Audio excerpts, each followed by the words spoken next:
Hi there. With Fespa Digital 2014 just a few weeks away, I thought it timely to catch up with Fespa CEO Neil Felton and still relatively new Divisional Director Roz McGuinness. Unless you've been hiding under a rock, you'll know that Fespa is the umbrella organisation for 37 associations from the screen, digital and textile print markets. And since 1962, it's grown into the biggest exhibition organiser for those sectors. In the May issue of Image Reports, we'll have a preview of the Fespa show, so I'm not going to dwell too much on that at the moment. Instead, I'm going to ask both Neil and Roz about Fespa strategy. Hi Roz, I know I've just said I'm not going to dwell too much on Fespa Digital 2014, but as the woman now in charge of that show, I've got to ask you what have been the biggest challenges in getting together a project like that, and have you had time to make a mark yet? Of course, it's early days. I joined Fespa at the beginning of the year, and my remit covers our European event portfolio. So that's Fespa Digital, our flagship Fespa event in 2015, and also European Sign Expo, which is our non-printed signage show, and that's running alongside Fespa Digital in May. So we've got quite a bit happening just in the short space of time. But I'm also responsible for Fespa China, and we've got the second edition of that taking place in November in Guangzhou. So it's a busy time, but exciting time, and a lot to take on board, but really exciting. Sort of the biggest sort of learning curve for anyone joining a B2B exhibition team is really to get a good understanding of the community that you're serving, and obviously what does that professional industry need, what does it look like, what does the event have, and what challenges and opportunities are there, you know, what's driving it really.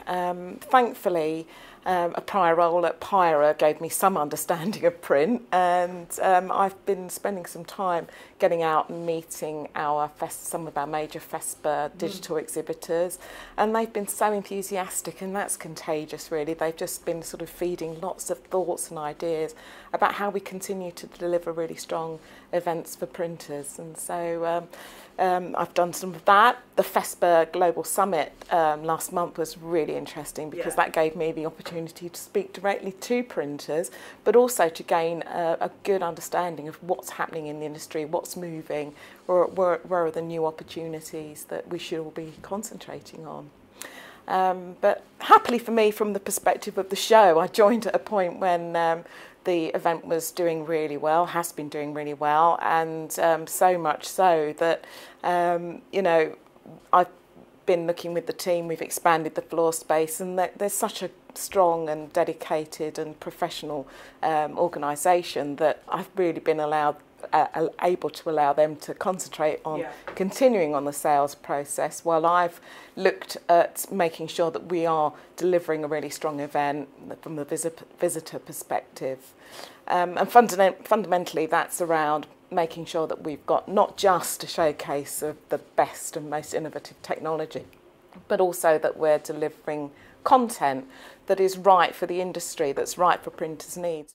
Roz, also, if I can just ask you about Fespa's not-for-profit position, can you tell us a little bit about how that's going to play out at the show?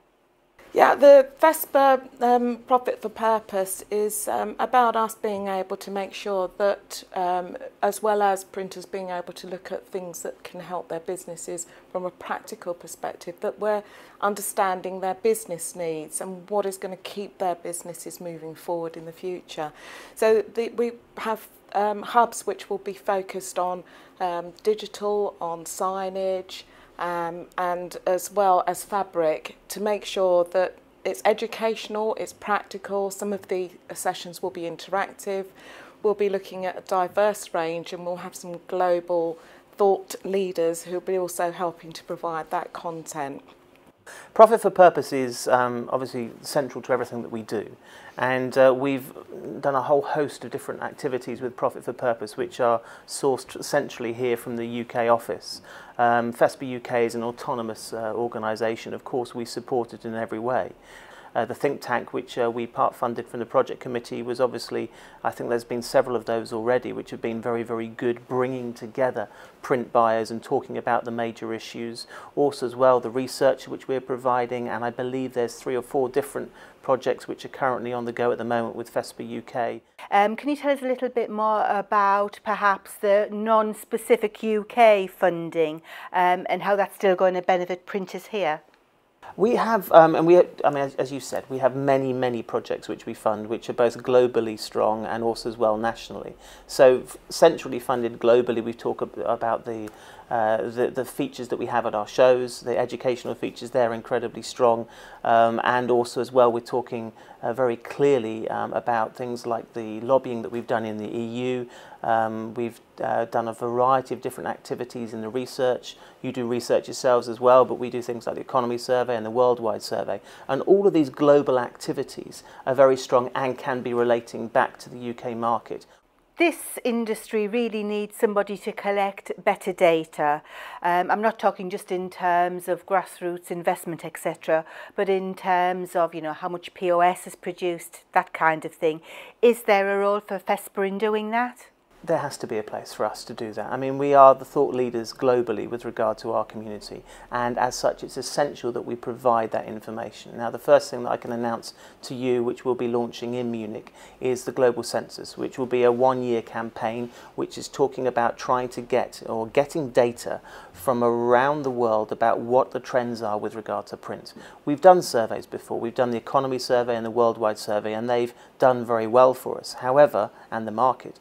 However, what's really, really key is that we actually get as large a base as possible of information, which we can turn into both global trends, regional trends, and more granularly from a national perspective, and be able to give you information. How is the UK performing against Europe? How is Europe performing against the global trends? And as the global organisation, we can provide that information. So you will see the global census being launched in Munich. We will actually gain information at all of our shows around the world and also online via a variety of survey tools to create the largest global census in the wide format print market there's ever been. The first results will start coming in a variety of stages, so it's a variety of different activities we'll be doing. It'll be happening, I would imagine, 4 or 5 months. We'll start to see some preliminary ideas, but by March 2015 in Brazil we should have a much fuller report shortly after that event. As you know, Image Reports launched the Think Bigger initiative this year, and I know that Fespa's also got a creative education initiative underway. Can you perhaps tell us a little bit more about that? Yeah, the idea that we've got, and it's the first time we're talking about it, is that we need to try and highlight how printers can succeed and show the variety of opportunities which are available to them. And we often very much focus on obviously the suppliers and the printers, and that's very important. But we need to look at the supply chain, the buyers of print. What are the buyers of print actually doing? How are we engaging with them? And I think we started that last year with the Creative Corner, and we started to have very much some focus and content for brands and agencies and creatives to say this is what wide format print can do for you. But now we're going to take it one step further. We're going to take that information and we're going to actually take it to the events where these people are actually. So whether it be Canline or a variety of different activities where we can actually take a movable product. We're going to be buying an American school bus, we're going to be fitting it out, interior design, amazing views with regard to what you can do graphically, and illustrate to this community, the people who buy print, this is what wide format can do for you. And as Fespa, that's one of the key things that we need to focus on, is actually increasing the knowledge of print along the supply chain. The project is called Print Inspiration Rally. You'll see the first iteration actually happening in Munich, but we will be continually improving it and showing it and taking it around our events that we host in the coming years. As Fespa develops shows in other geographical locations and vendors also turn their attention to other markets, how is that going to impact upon Fespa's focus on Europe? Well, it's a global portfolio. It's a growing global portfolio. I mean, you know of the shows which we've launched in Brazil and Turkey, China, Africa, and our existing show in Mexico, of course. And what we're finding is that we're introducing Fespa as a brand into these regions. And as you introduce them, they're understanding what a Fespa event stands for, what the Fespa community stands for, and actually it's driving audiences to our flagship shows in Europe. And that's actually really, really important. If we are to be a globally connected community, we need to make sure we have bases in those countries and that they come to the flagship show in Europe. And you can see, you were in London, I think over 60% of our audience were from outside of the UK. That's a truly international presence. And you'll find that in Munich as well, that we've got a very, very international presence. It's driving the audience. That's the main point. The key thing, and that's the reason why we employed Roz. I mean, her focus is on the European show and to make sure that everything is done as strongly as possible to ensure that show is successful. I think there are things to learn from some of the developing countries. I give you Brazil as an example. In Sao Paulo, they've banned all outside signage, and in-store signage is actually incredibly good in Brazil. And there are things that you can learn, and I know a lot of our community are very keen to pick up knowledge from around the world, but also as well, Europe is our major focus. If anything, we've launched those shows around the world to help strengthen our European show even further. Fespa is predominantly an exhibition organiser, and obviously you need to develop strong relationships with the vendors. As they turn their attention towards new markets, industrial print, 3D, etc., does that necessarily mean that Fespa's going to have to change its focus alongside theirs?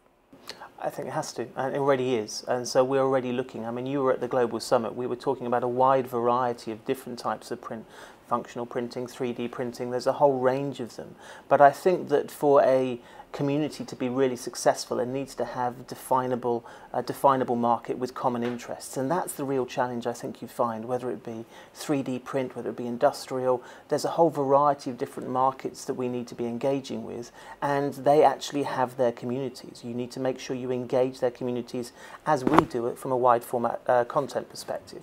And so I'll give you an example, 3D print. To say that you've got somebody, a doctor who is looking at printing a pelvic bone, and then you've got a fashion house printing a shoe, their commonality is the technology. However, they work very much within their individual market fields, and we need to address them from that market perspective. And a really good example would be interior design. That's a definable market which we can go and speak to and talk about what wide format print can do for them and how that can be engaged. So when we talk about Print Inspiration Rally, we're going to be looking at the interior design, how it's printed, and how that they can actually benefit from our market. And moving forward, it's very important for us to build those bridges, and we've already started to do that, and engage with those associations and markets which are very much vertical on their base. Everything is driven by our core community. I mean, we're a community-based organisation, and so what's really important is that that's fundamental to everything we do. We're not moving Fespa away from its core in any way whatsoever. If anything, it's even more important to focus on that. What we're saying is very clearly is that there are tangential markets which our members and our community are saying, can you please give us information about that? At the core of what we do is always going to be the wide format screen, print and textile, as you've discussed. But there is going to be some evolution, and we need to make sure we stay ahead of that evolution. And that's why we are looking at promotional products, we're looking at non-printed signage, we're looking at digital signage, we're looking at a variety of interior decor and those sorts of markets. So we have to stay ahead of the curve to make sure we're serving the best interests of our industry. Fespa makes its money from exhibitions, but it's forever developing its remit. What kind of organisation do you think it'll be in 10 years' time? Is our community going to be the same in 10 years' time as it is now? No, frankly. The market is changing, the market is evolving, and it's Fespa's job to stay ahead of that. So I think you will see some changes. I think that we can also say that print is not an island. Print needs to engage with a wide variety of different sectors of the market. I think core to everything that we do has got to be the community that we represent now, which is the printers of the wide format community. That's core to what we do, but what we need to have responsibility for is both broadening it and lengthening it. And by that I mean, so if we talk about lengthening, we need to look at the supply chain. We need to engage with the print buyers and talk to them about what's happening in print and build the demand for print. That's what Fespa needs to do centrally. The second thing is we need to broaden it. So our community or our members, they're very much looking at a wider variety of different types of applications and opportunities, and we need to provide them with the information for that. So if we can broaden and lengthen while still staying core to what we do, that's where we're going to be in 10 years' time.